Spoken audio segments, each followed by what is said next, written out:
السلام علیکم ورحمۃ اللہ وبرکاتہ۔ دوستو، لوگوں کی رشد و ہدایت اور سلسلہ قادریہ کے نشر و اشاعت میں سبع سادات کا بہت اہم کردار رہا ہے۔ سبع سادات حضرت سیدنا غوث اعظم دستگیر رحمۃ اللہ علیہ کے منجلے صاحبزادے حضرت سیدنا تاج الدین عبدالرزاق قادری رحمۃ اللہ علیہ کی اولاد ہیں، جنہیں سبع قادریہ یا سبع سادات یعنی 7 اولیاء اللہ جو سلسلہ قادریہ غوثیہ کی سرزمین دکن میں نشر و اشاعت کی۔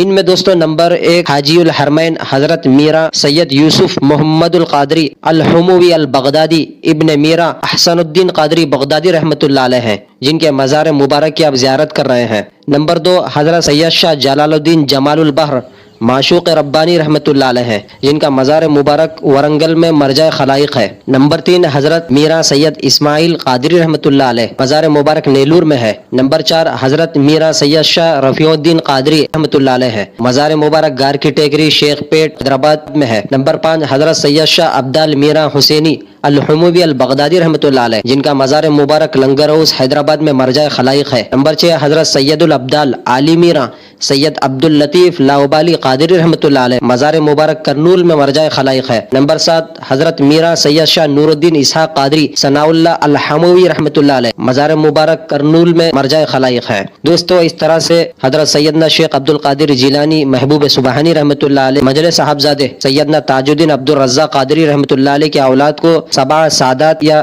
سبع قادریہ کہتے ہیں۔ ان بزرگوں سے سلسلہ قادریہ دکن میں پھیلا۔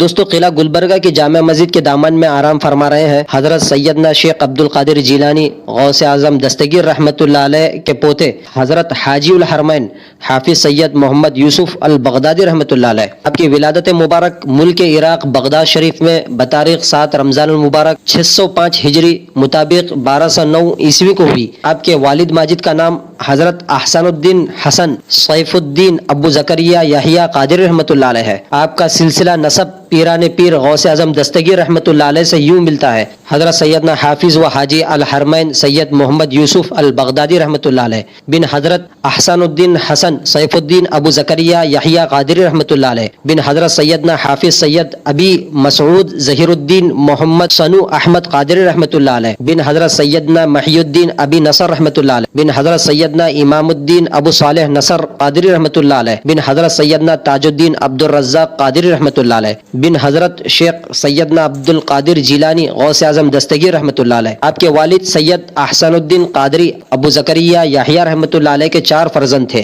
جن میں آپ اپنے بھائیوں میں سب سے بڑے تھے۔ آپ کے 3 بھائی حضرت سید محمد احمد بغدادی رحمۃ اللہ علیہ اور حضرت سید بہاؤالدین نجفی رحمۃ اللہ علیہ اور حضرت سید شمس الدین محمد ثانی رحمۃ اللہ علیہ ہیں۔ آپ سرزمین دکن پر گلبرگہ اس زمانے میں تشریف لائے جبکہ یہاں سلطنت بہمنیہ کی بنیاد نہیں پڑی تھی۔ یہاں ورنگل کے راجہ گولچند رائے کی حکومت قائم تھی۔ آپ کا وصال ذی قعدہ 705 ہجری مطابق 1304 عیسوی کو 100 سال کی عمر میں ہوا۔ ابدی آرامگاہ کے طور پر یہی تدفین ہوئی۔ آپ کی مزار مبارک مرجع خلائق ہے۔ جو کوئی یہاں قلعہ گلبرگہ میں آتے ہیں وہ آپ کی مزار مبارک کی زیارت ضرور کرتے ہیں اور دلی سکون و اطمینان پاتے ہیں۔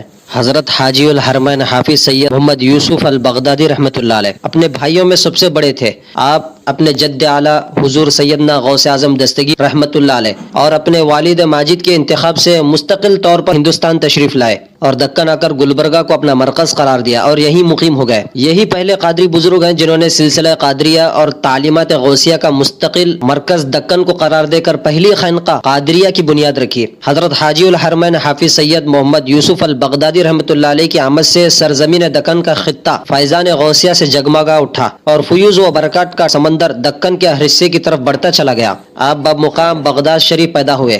آپ نے ابتدا میں کلام اللہ حفظ فرمایا۔ حلب، بغداد، کوفہ، بیت المقدس اور دمشق کے علماء سے علم حاصل کیا۔ محدثین کرام سے علم حدیث کی سندیں حاصل کی اور حافظ الحدیث ہوئے۔ پھر آپ نے والد بزرگار حضرت حافظ سید احسن الدین ابو زکریا یحییٰ رحمۃ اللہ علیہ کے دست مبارک پر بیعت کی اور علوم باطنی کی تکمیل کے بعد آپ کے والد ماجد پیر و مرشد نے دستار خلافت سر پر رکھی۔ خرقہ قادریہ کے حصول کے بعد والد محترم کے جانشین ہوئے۔ حضرت حاجی الحرمین سید محمد یوسف البغدادی رحمۃ اللہ علیہ اپنے 3 صاحبزادے حضرت حافظ سید یونس شرف جہاں قادری رحمۃ اللہ علیہ، حضرت سید شرف الدین شرف جہاں قادری رحمۃ اللہ علیہ، حضرت حاجی الحرمین سید سیف الدین قادری رحمۃ اللہ علیہ اور ایک پوتے حضرت حافظ سید عبد الرحمن اشرف جہانگیر قادری رحمۃ اللہ علیہ اور 100 فقراء کے ساتھ بغداد سے ہندوستان روانہ ہوئے۔ آپ اپنے قافلے کے ساتھ سمندر کے راستے بڑوچ گجرات پہنچ کر قیام فرمایا۔ وہاں کا حاکم حاضر ہوا تو اس کو بادشاہ دہلی ہونے کی خوشخبری دے کر دہلی روانہ ہوئے۔ پھر آپ نے دکن کا رخ کیا، دولت آباد دیوگری سے ہوتے ہوئے آپ گلبرگہ تشریف لائے اور یہیں مقیم ہو گئے۔ گلبرگہ اس زمانے میں دولت آباد دیوگری کا صوبہ تھا، اس کی سرحد گولگنڈا تک پھیلی ہوئی تھی۔ آپ نے گلبرگہ کو اپنا تبلیغی اور تعلیمی مرکز قرار دیا اور خانقاہ قادریہ کی تعمیر کی۔ یہ دکن کی پہلی خانقاہ تھی۔ گلبرگہ کی حدیں مرہٹا، تلنگانہ اور گولگنڈا تک وسیع تھی۔ آپ یہاں تشریف لانے کے بعد سب سے پہلے اپنے فرزندوں اور پوتے کو مقامی زبانوں سے واقفیت کا حکم فرمایا۔ چاروں حضرات بھی عالم و عارف تھے، بہت آسانی سے مقامی زبانوں پر عبور پا لیا۔ پھر انہوں نے تعلیمات غوثیہ کو پہنچانے کے لیے تبلیغ شروع کی، جس سے ہزارہ لوگوں نے استفادہ کیا اور فیض یاب ہوئے۔ حضرت حاجی الحرمین حافظ سید محمد یوسف البغدادی رحمۃ اللہ علیہ صاحب کشف و کرامات تھے۔ آپ کی نظر کیمیا اثر تھی، کسی مردے پر پڑ جاتی تو مردہ زندہ ہو جاتا تھا۔ لا علاج مریض آن کی آن میں نظر فرماتے ہی صحت مند ہو جاتے تھے۔ جب آپ گلبرگہ تشریف لائے تو گلبرگے کے صوبیدار کا ایک ہی جوان لڑکا تھا، اچانک اس کا انتقال ہو گیا۔ ہندو مذہب کے رسوم کے مطابق لوگ گاتے بجاتے ہوئے اس کی لاش لے جا رہے تھے۔ آپ نے جب یہ آوازیں سنی تو اپنے فقراء سے دریافت فرمایا، یہ کیا ہو رہا ہے؟ جب آپ کو اس کی اطلاع ہوئی تو آپ نے فرمایا، صوبیدار سے کہو اس کا لڑکا اگر زندہ ہو جائے تو کیا وہ ایمان لا کر ہمارا مرید ہو جائے گا؟ جب صوبیدار سے کہا گیا تو وہ خاموش ہوا، لیکن اس کی بیوی نے کہا، میں دل و جان سے حضرت پر اعتقاد لاؤں گی اور حضرت کے سلسلے میں داخل ہونے کی عزت حاصل کروں گی۔ بیوی کی گفتگو سن کر صوبیدار بھی تیار ہو گیا۔ پھر اس کے مردے بیٹے کو پیش کیا گیا۔ آپ نے قم باذن اللہ کہہ کر مردے لڑکے کو زندہ کر دیا۔ اس کے بعد صوبیدار اور اس کی بیوی اور بچہ اور اس کے احباب تمام کے تمام آپ کے ہاتھ پر ایمان لائے اور مرید ہو گئے۔ اس کے بعد آپ نے قلعہ گلبرگہ میں مستقل سکونت اختیار فرمائی۔ غوث دکن حضرت حافظ سید محمد یوسف البغدادی رحمۃ اللہ علیہ بندگان خدا کو وحدانیت کی تعلیم دیتے تھے، اپنے جد اعلیٰ کی طرح ہر ایک کی دستگیری فرماتے تھے۔ آپ نہایت خوش اخلاق، شیرین گفتار، ملنسار اور عابد و زاہد و متقی پرہیزگار تھے۔ آپ کی زندگی توکل پر تھی۔ آپ رات بھر عبادت کرنے کے بعد کمرے سے باہر برآمد ہوتے تو اہل شہر دعا کے لیے حاضر ہوتے۔ آپ ان سب کی درخواستوں کو سماعت فرماتے، پھر ان کے حق میں دعائے خیر فرماتے۔ مراد مند آپ کی دعاؤں کی برکت سے دلی مراد پاتے، گمراہ آپ کی ہدایت سے راہ راست پر آتے۔ آپ کی بابرکت ذات سے ہزاروں لوگوں نے فیض پایا۔ آپ کبھی کبھار عالم مستی میں کمرہ عبادت سے باہر آتے تو سامنے والے پر نظر ڈالتے، پھر اس کے سینے پر ہاتھ رکھتے، اس کا دل عشق الہی سے معمور ہو جاتا۔ اس کے بعد اس کا چہرہ 14ویں رات کے چاند کے مانند چمکنے لگتا اور اس کا قلب منور ہو جاتا۔ آپ کے چہرے مبارک سے انوار کی شعاعیں نکلتی رہتی تھی۔ حضرت حافظ سید محمد یوسف البغدادی رحمۃ اللہ علیہ بیت المقدس کے محدثین سے حدیثوں کی سماعت کی، حافظ قرآن و حافظ حدیث ہوئے۔ ایک کثیر جماعت نے آپ سے استفادہ کیا۔ اب جب وضو فرماتے تو لوگوں کا ازدحام ہوتا، عوام آپ کے وضو کے پانی سے فیض حاصل کرتے۔ آپ کے وضو کے پانی کو مریضوں اور آسیب زدہ لوگوں کو پلاتے تھے، جس کی وجہ سے وہ سب صحت مند ہو جاتے تھے۔